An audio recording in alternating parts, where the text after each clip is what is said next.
Hey girl, welcome to Brandy's Backyard. I'm so glad you stopped by today. Today we are making a recipe that is country as cornbread. You guessed it, we're making our cornbread mix. This recipe is so versatile and convenient, I cannot wait to share it with you. You probably have all these ingredients in your kitchen, so let's get started. What we're going to need is 4 cups of all-purpose flour, 4 cups of cornmeal. We're going to need a 1/4 cup of baking powder. We're going to need 2 teaspoons of salt. And of course, because I like sweet cornbread, we are going to put 1/2 cup of sugar. Now this recipe will not be super sweet, so you can add honey or a little bit of sugar when you decide to make each cake of cornbread. So we are going to take all of these ingredients and fit them into this jar. And then once we do that, you're going to have an on-hand cornbread mix.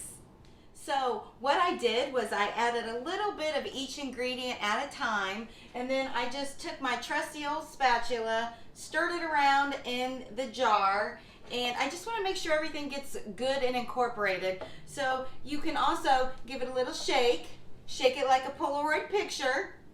And then what you're going to do, you're going to label your jar. So I just have my trusty glue gun. I have the actual instructions that I'm going to glue onto the back of my jar. So anytime I want to make cornbread, all I have to do is grab my jar. So now it's time to make this recipe. What I did though is I labeled my jar. I put cornbread mix, and then on the back I put the instructions. So anytime I take it out of my cabinet, I don't have to look up the instructions. It's already there and it's convenient for me. So you take 2 cups of the mix. You are going to have 1 egg that you're gonna beat, your 4 tablespoons or 1/2 stick of butter, and you want it melted, 1 cup of buttermilk, and buttermilk is not something that I necessarily keep on hand. So I just took 1 cup of milk and added a tablespoon of vinegar, and then I just let it sit at room temperature. And then of course, we need our liquid gold.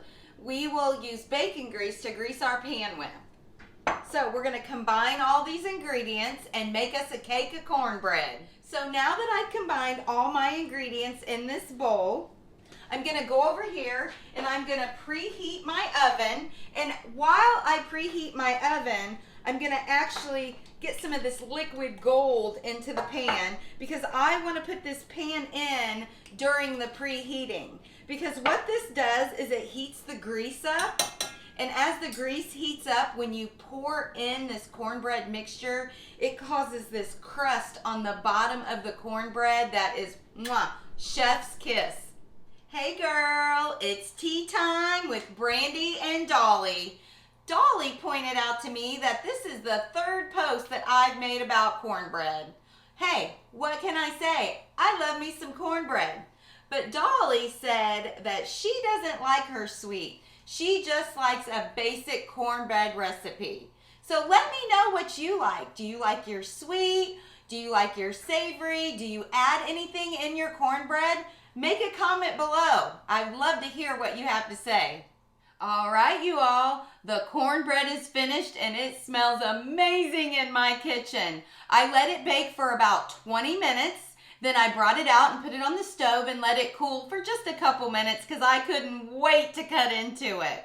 So the great thing about this recipe is that it's really versatile. You can add anything that you want into it. You could add additional sugar, honey, jalapenos, corn, anything that you want to put in your cornbread. This recipe is great for it.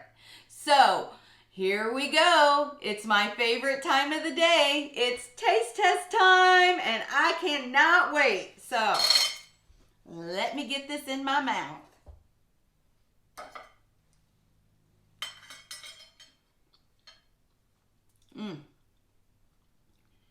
It's like a little golden nugget of happiness jumping around on my palate.